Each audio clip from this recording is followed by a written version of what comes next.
ዛሬ ደመን ብሏል። 9 ሰዓት ነው በኢትዮጵያ አቆጣጠር። ከሰዓት በኋላ እንግዲህ ከተገናኘን አንድ 3 ቀን ሆኖናል። በዚህ ጊዜ ውስጥ የደረስንበትን ምን ላይ እንዳለን በተወሰነ ነገር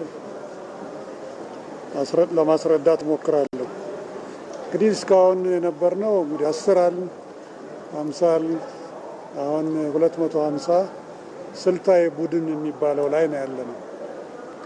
እነኚህ 50ዎቹ በሚገባ ከተመካከሩ በኋላ እያንዳንዱ 5 ቡድን 250 ላይ ቀርቦ በተሰጣቸው በየራሳቸው አጀንዳ ላይ የደረሱበትን ወይም ያቀረቧቸውን ጨምቀው ያዘጋጇቸውን ሀሳቦች በማጠናቀር ለ250 የሚያቀርቡበት ነው።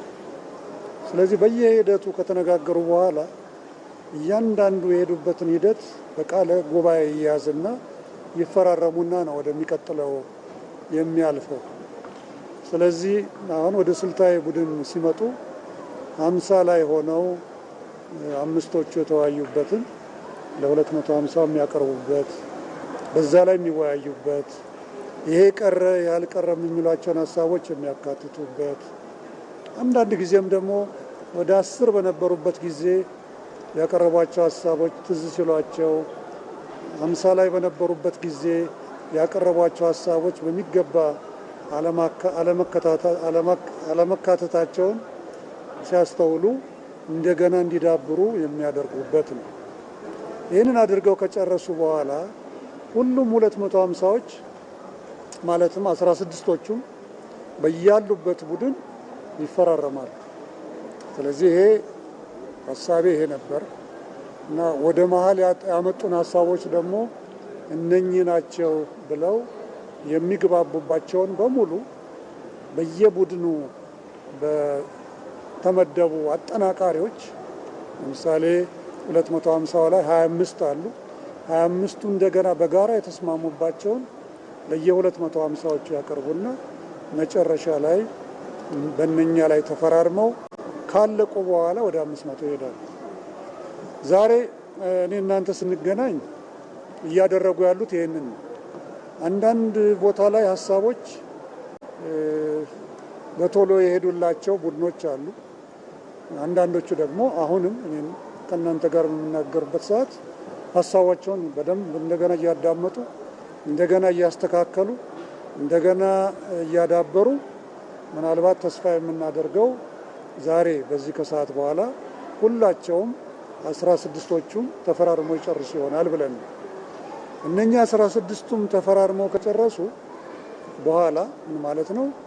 ወደየ500 ወደየአንዳንድ አጀንዳ ወደሚወያዩበት ትልቁ የ500 ጉባኤ ይሄዳሉ ማለት ነው። የ500 ጉባኤ ሙሉ በሙሉ የሚሳካ ከሆነ ነገ ይጀምራል።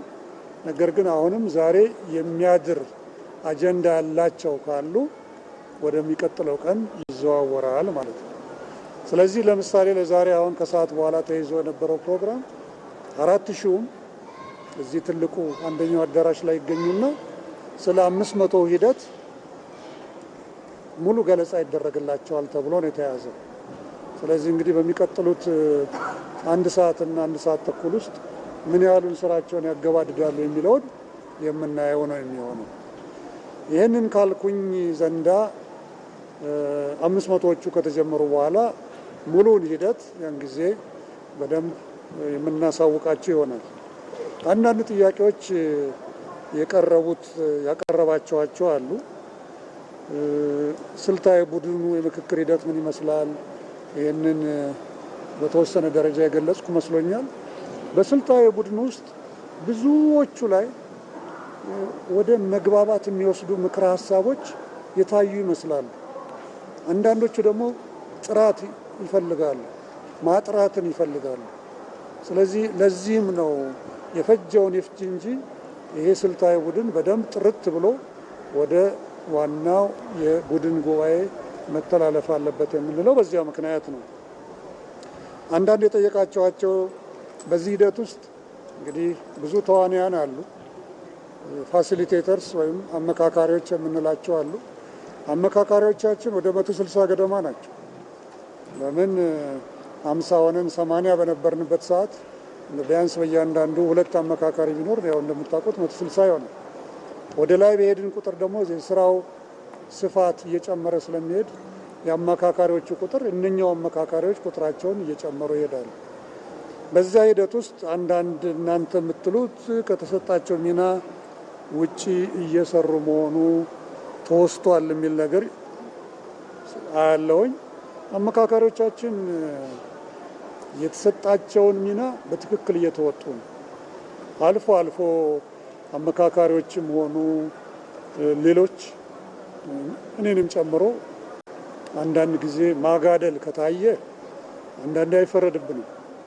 ነገር ግን በተቻለ መጠን አመካካሪዎች በኋላ ላይ ደግሞ ለግብአት የሚሆን እውቀት የሚሰጡን ፓነል ኦፍ ኤክስፐርት ወይም ትልልቅ ባለሙያዎች ለተመካካሪዎች የምንሰጠው ግብአት ቢኖር ትክክለኛውን አቅጣጫ ማሳየት እንጂ አቋም እንዲይዙ ወይም የእኛን አቋም እንዲይዙ ማድረግ በጭራሽ አይፈቀድልም።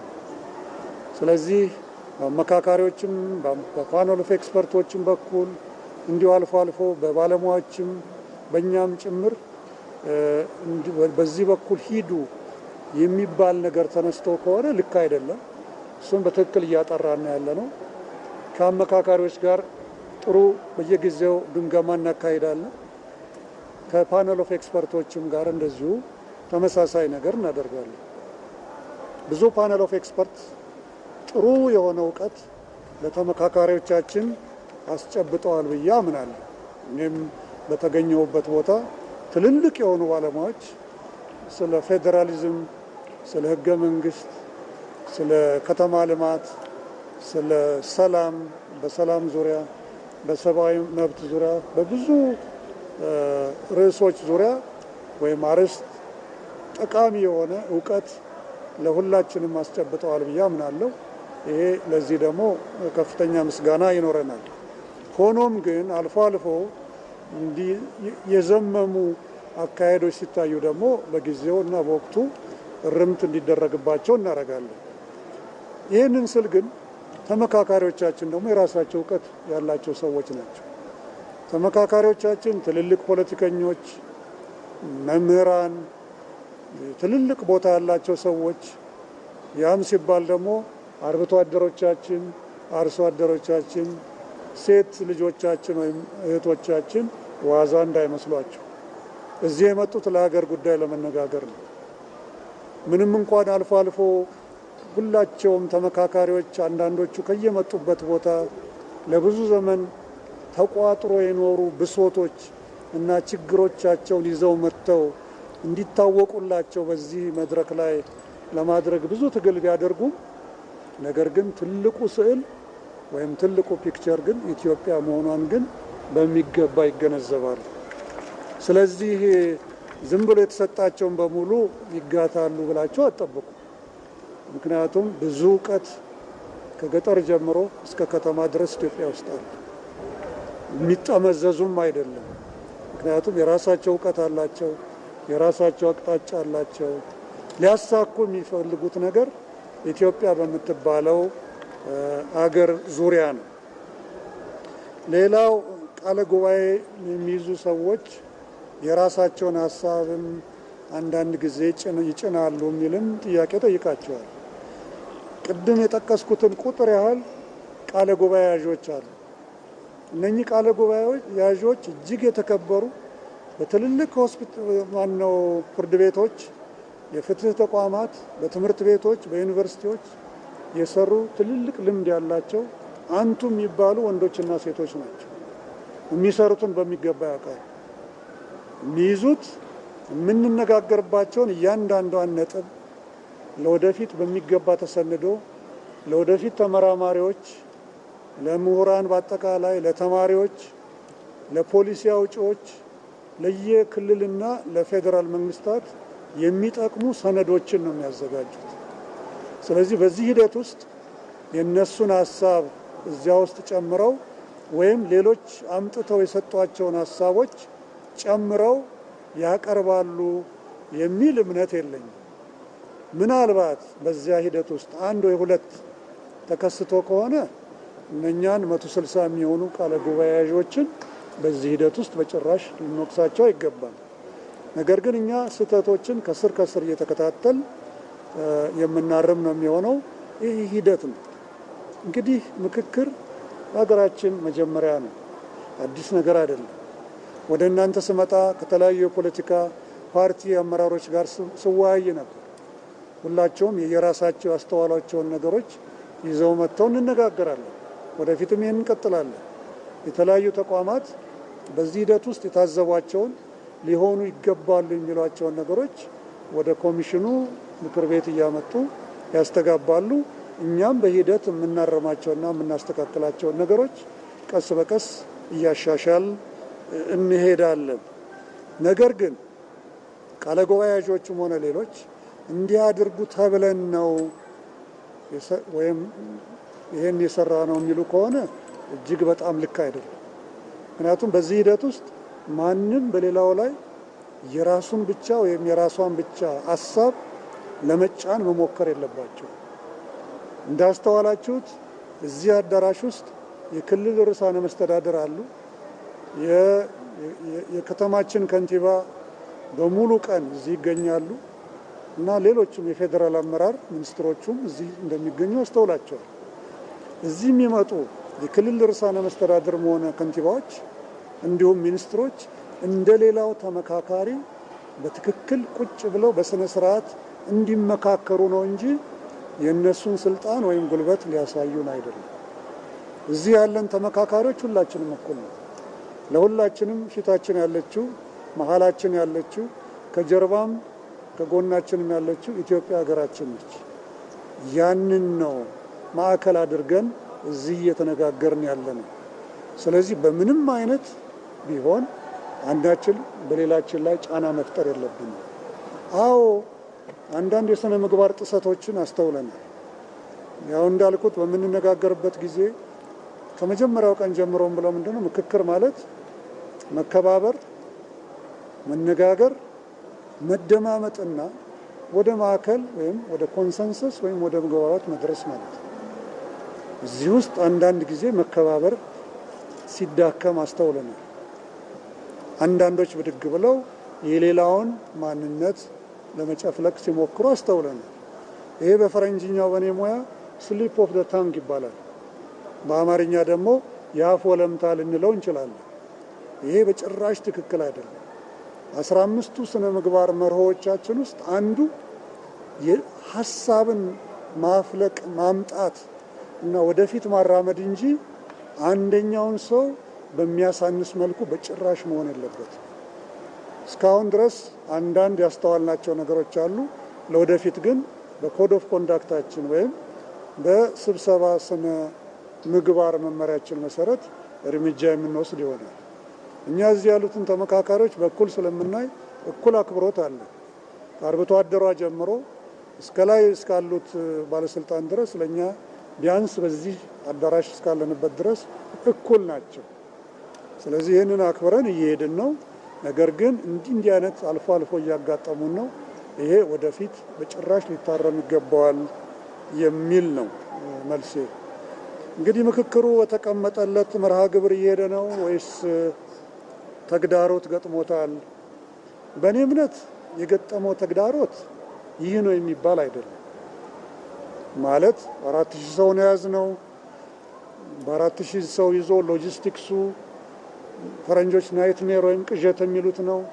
ምክንያቱም ከትራንስፖርት ጀምሮ ምግብ ወደ 5500 ሰው የሚሆን መመገብ፣ ሙሉ ቀን እዚህ ሲውሉ የነሱን የጤና ሁኔታ መከታተል። በነገራችን ላይ ዛሬ ደግሞ አንድ ወንድ ልጅ እንዲሁ ተወልዷል። ኧረ ሴት ልጅ ናፈቀን ባካችሁ። እና ከአዲስ አበባ ደግሞ አንዷ ልጃችን እንደዚህ ወንድ ልጅ ወልዳለች። ስለዚህ የሚያስደስት ነገር ነው። የአዲስ አበባ ሕዝብ ቁጥር እየጨመረ ነው። ይህ የሚያስደስት ነው። በጣም ሰላም ነው። ግን ሴት ልጅ ደግሞ አምሮናል እና ይከተላሉ ብዬ ተስፋ አረጋለሁ። ስለዚህ ተግዳሮቶች በምንልበት ጊዜ እዚህም እዚያም የሚያጋጥሙ ቅድም እንዳልኩት የጤና፣ የትራንስፖርት፣ የመጓጓዝ የመሳሰሉት ሊያጋጥሙ ይችላሉ። ዋናውና ትኩረታችን ግን በአሁኑ ሰዓት ሙሉ በሙሉ መስዋዕት ልንከፍል የሚገባው ነገር ሀገራችን ላይ በትክክል አንዳችን ላይ ጫና ሳናሳድር ወደ አንድ ያጋደለ ብቻ ሳይሆን ሁላችንን ወደ ማዕከል የሚያመጣ በብዙ አጀንዳዎች በስምንቱም ላይ የሚያመጣ ምክረ ሀሳብ እንድናመጣ ነው በዚህ አጋጣሚ ጥሬን የማደርገው። አሁንም በድጋሚ እናንተን በጣም አመሰግናለሁ። አሁንም ጥሩ እየሰራችሁ ነው፣ እከታተላለሁ። የሚዲያ ሞኒተሪንግ ጥሩ ይሰራል። አልፎ አልፎ የተቃውሞ ሀሳቦች እንደሚሰነዘሩ አስተውላለሁ። ይህ ደግሞ ተገቢ ነው። ዲሞክራሲ እኮ ማለት ሁሉ ነገር አልጋ ባልጋ እንደዚህ እንደ ወለሉ የተስተካከለ ነው ማለት አይደለም። አንዳንድ ጊዜ ማመላከት ይገባል። አንዳንድ ጊዜ መከፋትን መግለጽ ይገባል። ስለዚህ እነኚህ ሁሉ እያሉ እንግዲህ በቀጣዮቹ ሳምንታት በተለይ ወደ 500 ላይ ስንገባ በሰፊው መድረክ ላይ ስንደርስ ብዙ ስራዎች ይጠብቁናል።